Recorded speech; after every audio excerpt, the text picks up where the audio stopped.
Knowledge ക്ലൗഡിലേക്ക് എല്ലാവർക്കും സ്വാഗതം. ഇന്ന് നമ്മളിവിടെ ഡിസ്കസ് ചെയ്യാൻ പോകുന്നത് 2020 നവംബർ മാസത്തിലെ കറണ്ട് അഫയേഴ്സ് പാർട്ട് 1 ആണ്.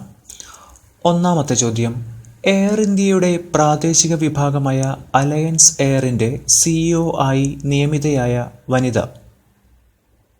Answer: Harpreet A D Singh. Air ഇന്ത്യയുടെ പ്രാദേശിക വിഭാഗമായ അലയൻസ് എയറിൻ്റെ CEO ആയി നിയമിതയായ വനിത. Answer: Harpreet A D Singh. Air ഇന്ത്യയുടെ ആദ്യ വനിതാ CEO ആണ് ഹർപ്രീത് എഡി സിംഗ്. ഇന്ത്യയിൽ SMS വഴി നിൽ GST സ്റ്റേറ്റ്മെൻറ്റ് ഫയൽ ചെയ്യാനുള്ള സൗകര്യം ആരംഭിച്ച സംഘടന ഏതാണ്? Answer: GSTN. ഇന്ത്യയിൽ SMS വഴി നിൽ GST സ്റ്റേറ്റ്മെൻറ്റ് ഫയൽ ചെയ്യാനുള്ള സൗകര്യം ആരംഭിച്ച സംഘടന ഏതാണ്? Answer: GSTN. GSTN ഒരു ലാഭേച്ഛ ഇല്ലാത്ത സർക്കാരിതര സംഘടനയാണ്. GST പോർട്ടലിൻ്റെ മുഴുവൻ IT സംവിധാനവും ഇത് കൈകാര്യം ചെയ്യുന്നു. എല്ലാ സാമ്പത്തിക ഇടപാടുകളും ട്രാക്കു ചെയ്യുന്നതിന് ഇന്ത്യ ഗവൺമെൻറ് ഈ പോർട്ടലാണ് ഉപയോഗിക്കുന്നത്. അടുത്തിടെ സംസ്ഥാന സെക്രട്ടേറിയറ്റിൻ്റെ സുരക്ഷ ഏറ്റെടുത്ത കേരള പോലീസിന് കീഴിലുള്ള സായുധ സേനാ വിഭാഗം ഏതാണ്? ആൻസർ: സംസ്ഥാന വ്യവസായ സുരക്ഷാ സേന, SISF. അടുത്തിടെ സംസ്ഥാന സെക്രട്ടേറിയറ്റിൻ്റെ സുരക്ഷ ഏറ്റെടുത്ത കേരള പോലീസിന് കീഴിലുള്ള സായുധ സേന ഏതാണ്? ആൻസർ: സംസ്ഥാന വ്യവസായ സുരക്ഷാ സേന, SISF. Reserve bank, Cochin metro, info park തുടങ്ങിയ സംഘടനകൾക്കും SISF സുരക്ഷ ഒരുക്കുന്നുണ്ട്. സംസ്ഥാന SISF യൂണിറ്റ് സ്ഥിതി ചെയ്യുന്നത് പേരൂർക്കട, തിരുവനന്തപുരം. അടുത്തിടെ ഇന്ത്യ വിജയകരമായി പരീക്ഷിച്ച യുദ്ധവിമാനത്തിൽ നിന്നും കടലിലെ ലക്ഷ്യത്തിലേക്കുള്ള സൂപ്പർസോണിക് ക്രൂയിസ് മിസൈലിൻ്റെ പേരെന്താണ്? Answer: BrahMos supersonic cruise missile. അടുത്തിടെ ഇന്ത്യ വിജയകരമായി പരീക്ഷിച്ച യുദ്ധവിമാനത്തിൽ നിന്നും കടലിലെ ലക്ഷ്യത്തിലേക്കുള്ള സൂപ്പർസോണിക് ക്രൂയിസ് മിസൈലിൻ്റെ പേരെന്താണ്? Answer: BrahMos supersonic cruise missile. Sukhoi 30 MKI യുദ്ധവിമാനത്തിൽ ഘടിപ്പിച്ചാണ് ബ്രഹ്മോസ് മിസൈൽ ഇന്ത്യൻ മഹാസമുദ്രത്തിലെ കപ്പലിനെ ലക്ഷ്യമിട്ട് വിജയകരമായി പരീക്ഷിച്ചത്. ഇന്ത്യൻ വംശജനായ വേവൽ രാം കലവൻ ഏത് രാജ്യത്തിൻ്റെ പ്രസിഡന്റായി അടുത്തിടെ തിരഞ്ഞെടുക്കപ്പെട്ടു? Answer: Seychelles. ഇന്ത്യൻ വംശജനായ വേവൽ രാം കലവൻ ഏത് രാജ്യത്തിൻ്റെ പ്രസിഡന്റായി അടുത്തിടെ തിരഞ്ഞെടുക്കപ്പെട്ടു? Answer: Seychelles. ഇന്ത്യൻ മഹാസമുദ്രത്തിലെ 115 ദ്വീപുകളുടെ സമൂഹമാണ് സീഷെൽസ്. ആഫ്രിക്കൻ വൻകരയിൽ നിന്ന് 1600 കിലോമീറ്റർ അകലെയാണ് ഈ ദ്വീപ് സമൂഹം. സീഷെൽസിൻ്റെ തലസ്ഥാനം വിക്ടോറിയ. സീഷെൽസിൻ്റെ കറൻസി സീഷെല്ലോയിസ് റുപ്പി. അടുത്തിടെ അന്തരിച്ച ജെയിംസ് ബോണ്ട് ചിത്രങ്ങളിലെ നായകനും ഓസ്കാർ അവാർഡ് ജേതാവുമായ പ്രശസ്ത ഹോളിവുഡ് നടൻ ആരാണ്? Sean Connery.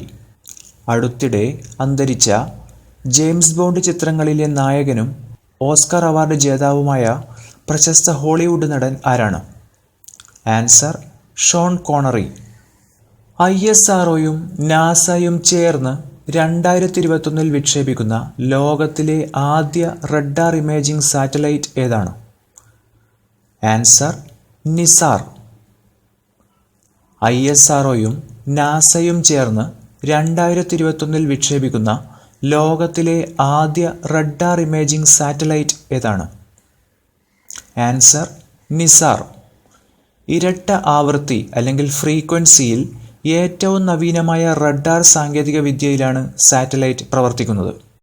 Nisar. NASA ISRO synthetic aperture radar. ഭൂവൽക്കം പരിണമിച്ചുണ്ടായതിനെക്കുറിച്ചുള്ള ഏറ്റവും വ്യക്തമായ വിവരങ്ങൾ, അതുപോലെ ഭൗമാന്തർഭാഗത്ത് നടക്കുന്ന സംവഹന പ്രവർത്തനങ്ങളെക്കുറിച്ചും കാലാവസ്ഥാ വ്യതിയാനത്തെക്കുറിച്ചും കൂടുതൽ വിശ്വസനീയമായ വിവരങ്ങൾ നൽകാൻ നിസാർ സാറ്റലൈറ്റിന് കഴിയും. 2020 എഴുത്തച്ഛൻ പുരസ്കാരം നേടിയ ചെറുകഥാകൃത്ത് സക്കറിയ. സാഹിത്യരംഗത്തെ സമഗ്ര സംഭാവനയ്ക്കാണ് പുരസ്കാരം. 2020 എഴുത്തച്ഛൻ പുരസ്കാരം നേടിയ ചെറുകഥാകൃത്ത് സക്കറിയ. സാഹിത്യരംഗത്തെ സമഗ്ര സംഭാവനയ്ക്കാണ് പുരസ്കാരം. അടുത്തിടെ ഇന്ത്യൻ കനേഡിയൻ ഗവേഷകർ ഏത് നാഗരികതയിലാണ് ക്ഷീര ഉൽപാദനത്തിൻ്റെ തെളിവുകൾ കണ്ടെത്തിയത്? ആൻസർ: സിന്ധു നദീതട സംസ്കാരം. അടുത്തിടെ ഇന്ത്യൻ കനേഡിയൻ ഗവേഷകർ ഏത് നാഗരികതയിലാണ് ക്ഷീര ഉൽപാദനത്തിൻ്റെ തെളിവുകൾ കണ്ടെത്തിയത്? ആൻസർ: സിന്ധു നദീതട സംസ്കാരം. അടുത്തിടെ ഏത് ഇന്ത്യൻ സംഘടനയാണ് 2020 ഐക്യരാഷ്ട്ര സംഘടനയുടെ ആഗോള കാലാവസ്ഥാ പ്രവർത്തന അവാർഡ് നേടിയത്? ആൻസർ: ആഗോള ഹിമാലയൻ പര്യവേഷണ സംഘടന, ഗ്ലോബൽ ഹിമാലയൻ എക്സ്പെഡിഷൻ GHE. അടുത്തിടെ ഏത് ഇന്ത്യൻ സംഘടനയാണ് 2020 ഐക്യരാഷ്ട്ര സംഘടനയുടെ ആഗോള കാലാവസ്ഥാ പ്രവർത്തന അവാർഡ് നേടിയത്? ആൻസർ: ആഗോള ഹിമാലയൻ പര്യവേഷണ സംഘടന, global Himalayan expedition GHE.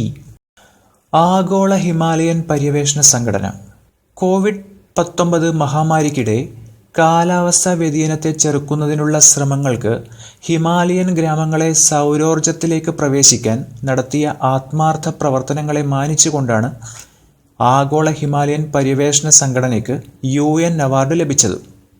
ആണവായുധങ്ങൾ നിരോധിക്കാനുള്ള UN ഉടമ്പടി എപ്പോഴാണ് പ്രാബല്യത്തിൽ വരുമെന്ന് പ്രതീക്ഷിക്കുന്നത്? ആൻസർ: 2021 ജനുവരിയിൽ. ആണവായുധങ്ങൾ നിരോധിക്കാനുള്ള UN ഉടമ്പടി എപ്പോഴാണ് പ്രാബല്യത്തിൽ വരുമെന്ന് പ്രതീക്ഷിക്കുന്നത്? ആൻസർ: 2021 ജനുവരിയിൽ.